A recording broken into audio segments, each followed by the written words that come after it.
Hey, Mark Shepard, starting a farm from scratch, and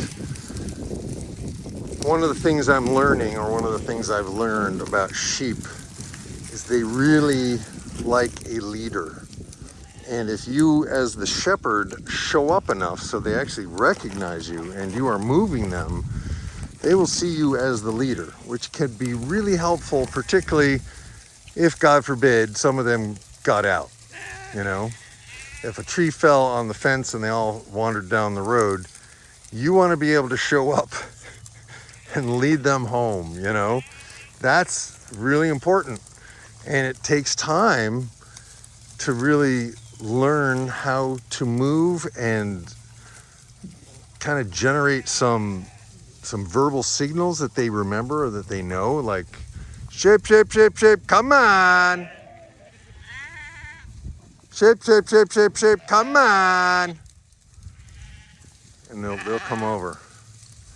That's what I call when we're about to move, right? But this is also cool to see what they're eating in here. That's not grass. Look at that. Sheep eat weeds. That's the number 2 thing. You need to be a leader, not only to your sheep, but also to your dogs. We'll do a whole episode on that. But you need to understand what it is they eat and find forages where there's more than just grass. That's like the first thing in prevention, and you have to move them. You can't just leave them in one spot, which is, you probably already know. So I'm not even including that you have to move them in the list. But you need to take the time to spend with your dogs, so your dogs know a few commands and your sheep know a few commands.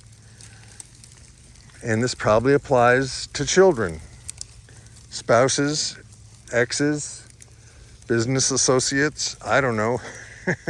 Learn how to communicate simply and reinforce it in a positive way as much as possible. So, you know, I do reprimand the dogs. Sometimes I yell at them if they're doing something bad, but I never yell at them for barking because that's their job. And the Maremmas are very headstrong. If they don't want to come, they will not. Like Luna here. Hey, Luna, come. See? But when I want them to sit and stay, they will. And when I want them to wait at the gate, they will. And they walk really nicely with me. So if they want to do it, there's just nothing that I can offer her that motivates her. Like, food doesn't motivate her. I mean, she likes treats and she will eventually show up. But, you know, partly they're training you as well. So also be trainable as a shepherd, or as a cowherd, or as a swineherd.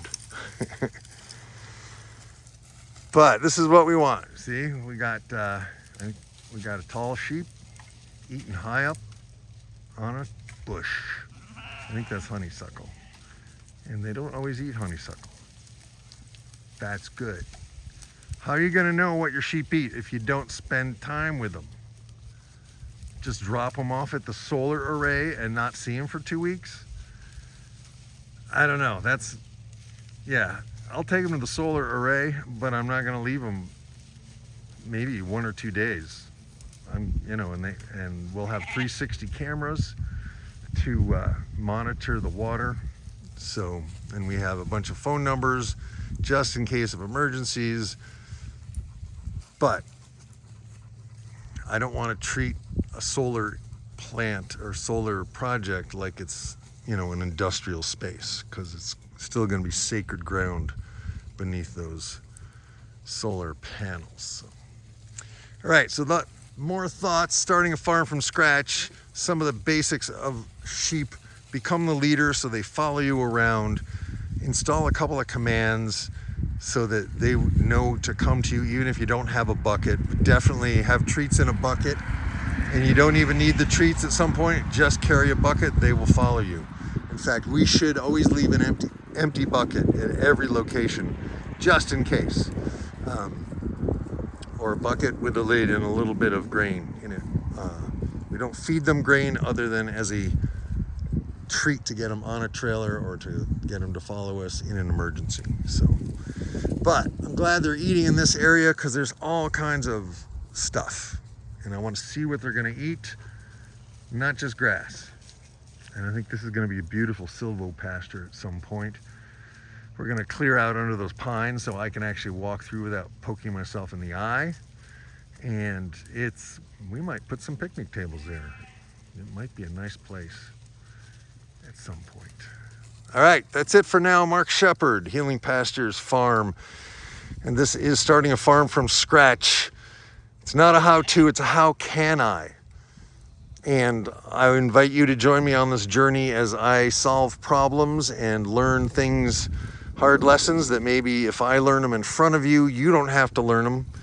And I'm going to try to be consistent, but I am really starting a farm from scratch, and that's always going to take priority. I will try to release these videos as much as I can to see if there's any interest in it. If this is helpful to you, please leave a comment below. Please give it a thumbs up, and please, as always, subscribe. That's a tremendous, tremendous support, and together we can change the world. Also, check out my music channel, Mark Shepard Songs on YouTube, and I think that's it for now. Peace, love, grooviness. Over and out. Farming is church, people. Amen.